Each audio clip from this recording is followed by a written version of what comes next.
Hi, everybody. Welcome to my channel. I once put off replacing my windshield wipers for a year. Okay, they were basically cooked spaghetti noodles, wiping back and forth, not doing anything. And I live in Iowa in the Midwest, and we get snow and sleet and rain and downpours and lots of weather. And I just would not pause my life to stop into the parts store, the mechanic store, and get some new windshield wipers. And that's what I'm here to talk about. I was a level 10 procrastinator, and I'm going to give you 4 pointers and tips and techniques on how to overcome this and get rid of that dull tinge of like disgust or guilt with yourself, or just clear the conscience, get all the work done in the time it needs to get done, and stop putting off those tiny little things or even the big things. Some people are professional task tiny task procrastinators, and some are big task procrastinators. But all of it is stemmed from a couple different sources, and there are techniques to deal with this. Even when I was plowing through the ice and snow and my windshield wipers were just flapping around on my windshield, it wasn't enough misery to push me into action. And I still kept telling myself, I really need to get that done. It was delayed for 365 days. A 10-minute project. Walk in the store, ask them for some replacement windshield wipers. They even put them on for you if you want, and you're out the door. Not big enough deal for me to pause my life. So we've all felt it, that low-key guilt and the mental clutter that happens with procrastination and the little things we keep pushing off. You've got 5 things simmering on the back burner, that one back burner, and the weight of it follows you around everywhere. In this video, I'm going to share simple, actionable advice to help you overcome these things and finally get things done. Number one of the 4 techniques to overcome procrastination is to catch it in the moment.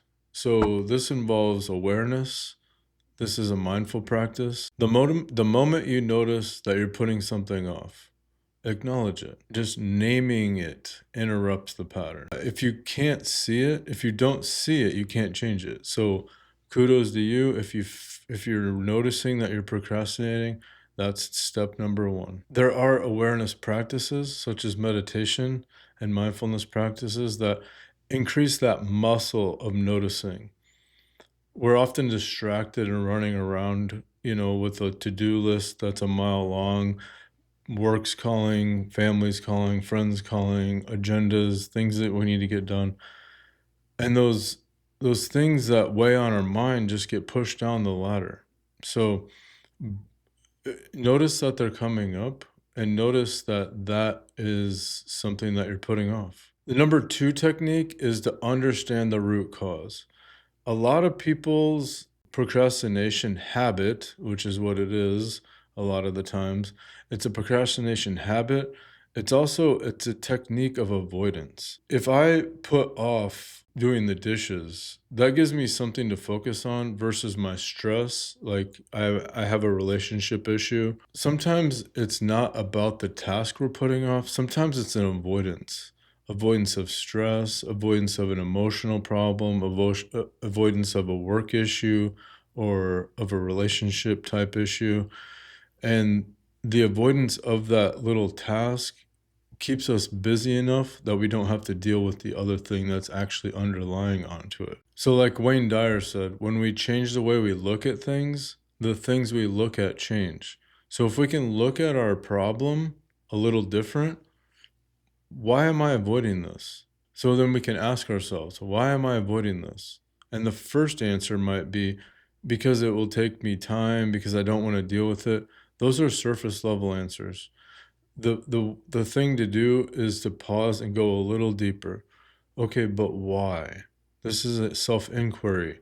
This is going a little deeper and finding out those underlying problems. It might not even be about avoiding the actual task that you're avoiding. It might be a deeper issue. If you're not cleaning the car, maybe that's your mind's way of avoiding something deeper, like work, money, or relationship. Recognizing this can shift how you think about the things that you're avoiding. Number three technique is to interrupt the cycle. So when you notice that you're avoiding something, interrupt the cycle. And I'm going to give you a couple ways of doing that. You can do an interactive countdown, like out loud. 5, 4, 3, 2, 1. I'm avoiding something. It gets our frontal cortex working and stops the automatic pattern. You can change the way you're breathing, your breathing pattern. Do quick, forceful exhales out your nose called breath of fire.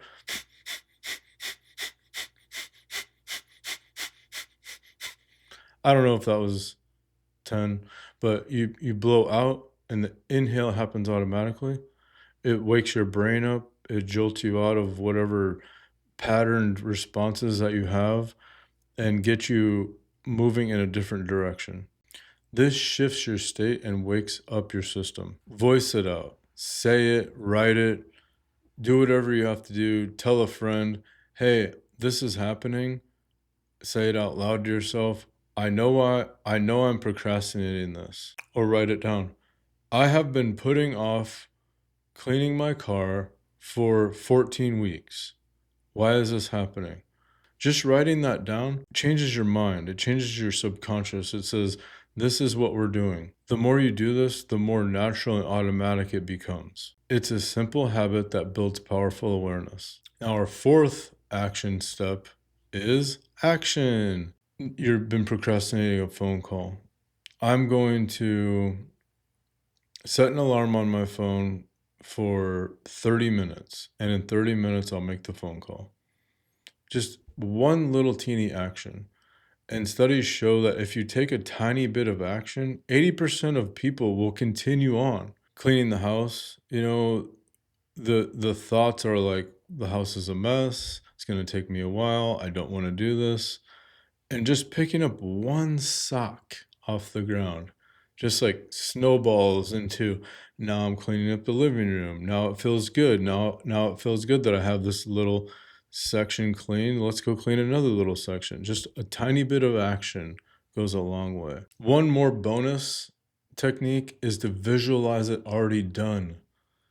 This is akin to Neville Goddard's manifestation technique, the feeling is the secret, where you imagine the state that you'd be in if your wish was already fulfilled. So wish that your car was already clean, or wish that you had already made the phone call, and then feel how good it is to be done with it. I do this with the dishes all the time. I'm just like, I don't really wanna deal with a bunch of dirty, ugly dishes, okay? But I'm past that point. I don't think that anymore. I'm like, I love how it looks when the dishes are done on the side of the sink and my sinks are clean and I'm wringing out the rag, you know? So try this method as well. This doesn't really require a lot. Sit in a chair, get kind of comfy, close your eyes down and just imagine the task is done. Take a few deep breaths. There's plenty of meditations and different breath works to get you into a meditative state in order to visualize this. So, yeah, give that a try. You might actually start enjoying the journey of doing the things as well if you begin using these techniques. Like something that you always dread and don't like, you might actually start to enjoy it once you get over just the mental blocks of it. I'm just going to bring up the dishes again. It was a big mental block for me, but now I just like I love it. I'm just like I'm going to do the dishes right away because I love the feeling when I'm done. All right, final thoughts. When you start to notice that dull yuckiness from not getting things done, then your conscious is getting kind of cluttered, just pause and start with step one and acknowledge that it's happening. Then think about the elation, the peace, and the calm, and the sense of completion it would be after it is completed. And also, don't forget to give yourself a break. Show yourself compassion. We're all human beings on this path. It's okay that we procrastinate some things, and this is probably more for the level 10 procrastinators that can put something off that takes 10 minutes for a year. But I've been working on that for a while, the mindfulness, the meditation, the discipline, the pausing. I find it really related to rushing around and getting in like a rushing state where I don't want to do a little thing. I'm doing big things that feel good. And when I pause and take joy and delight in the little things, my life goes a lot smoother and I'm a lot calmer and I get a lot more done. I know the to-do list can be endless, but really this is about living a calm and peaceful life and being at ease on a day-to-day basis. So I hope some of these techniques and what I've said here helps you out. And maybe it helps loosen the grip of procrastination on your life and bring you more clarity and momentum and inner freedom. Hey, if this added to your day, go ahead and like and click subscribe or comment on some things that you've procrastinated that are crazy. Focus on your breath today, okay?